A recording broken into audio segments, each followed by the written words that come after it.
తెలుగు వచ్చిన అమ్మాయిల కన్నా తెలుగు రాని అమ్మాయిలనే మేము ఎక్కువగా లవ్ చేస్తుంటాం. ఎందుకంటే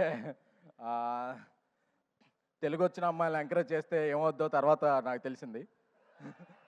సో అందుకని చెప్పి ఇక నుంచి నేను తెలుగు రాని అమ్మాయిలను ఎంకరేజ్ చేయాలని నేను, మా డైరెక్టర్ సాయి రాజేష్ గారు, మా కల్ట్ డైరెక్టర్ సాయి రాజేష్ గారు కోరుకుంటున్నాము.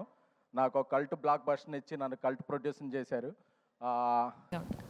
వైష్ణవి గారు, నేను వెంకట్ ఇంటికి అండి. బేబీ తర్వాత మీరు నెక్స్ట్ మూవీ చేశారు, అది అంత సక్సెస్ కాలేదు. సో దీనిపైన ఎలాంటి కేర్ తీసుకున్నారు? అంటే ఒక హీరోయిన్కి నెక్స్ట్ ఒక ఫ్లాప్ పడ్డదంటే మళ్ళీ అవకాశాలు రావడం చాలా కష్టం కదా. సో దీన్ని ఎలా చూస్ చేసుకున్నారు? సార్ అంటే సినిమా సక్సెస్ కాకపోవడం అది అంటే నేను అంత ఆలోచించే మెచ్యూరిటీ అంటే ఎక్స్పీరియన్స్ లేదు సార్ ఇంకా నాకు.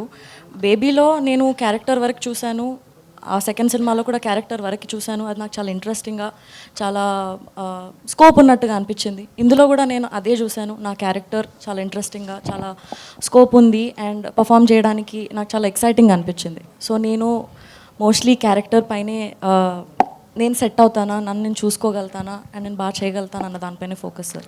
బేబీ ప్రొడక్షన్స్లోనే మళ్ళీ మీరు ఆనంద్ గారికి సినిమా అన్నారు, కానీ మళ్ళీ ఇంతవరకు ఏం అప్డేట్ లేదు, ఏంటి అది? అన్ఫార్చునేట్లీ అది ముందుకు వెళ్ళలేదు సార్. బట్ మేబీ ఫ్యూచర్లో ఇంకా ఏదైనా వస్తే I'm looking forward to do. I've always had a great experience working with them. So అంటే ఎస్కేఎన్ గారితో అంటే ఆ ప్రొడక్షన్తో అయితే మీకైతే ఇబ్బంది లేదు కదా? ఉందని ఎవరు చెప్పారండి? అంటే మొన్న దాంట్లో కొద్దిగా సోషల్ మీడియాలో అయితే ఇదే వైష్ణవి గారిని ఇలా అన్నారు అనేసి కొంత ఇదైతే అయింది. అదే చెప్తున్నాను, ఎవరిని అన్నారో మరి నాకు తెలీదు. బట్ ఏదైతే బయటికి వచ్చిందో న్యూస్, దానికి ఆన్సర్ చేయడానికి ఒక వీడియో చేసి పెట్టారు. ఐ థింక్ దాంతో ఆన్సర్ వచ్చేసింది అనుకో. ఆయన నన్నేం అనలేదు కదండి. సిద్ధు గారు, అది సిద్ధు గారు ఒక నిమిషం. మీరు ఆ రేంజ్లో ఆల్రెడీ బొమ్మలూరు భాస్కర్ గారితో చేయడం జరిగింది, దాంట్లో చరణ్ గారితో కూడా కాంబినేషన్ చేశారు. మళ్ళీ చరణ్ గారితో ఏమైనా చేయాలి అనుకుంటే మల్టీ స్టార్, ఎందుకంటే ఇప్పుడు ఉన్న హీరోస్ అందరూ మల్టీ స్టార్ గారు చేస్తున్నారు పెద్ద పాన్ ఇండియన్ లెవెల్లో. సో మీరేమైనా అవకాశం ఉంటే మళ్ళీ చరణ్ గారితో కలిసి? Definitely would love to work with him always, and he's a sweet heart, and whenever I've met him I've had great experiences. So definitely కలిసి వర్క్ చేసే అవకాశం వస్తే it will be really really cool.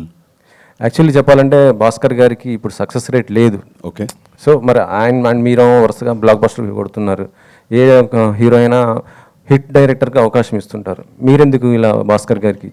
అంటే sir hit flop ఇక్కడ that's all చాలా అది మన చేతిలో లేని విషయం.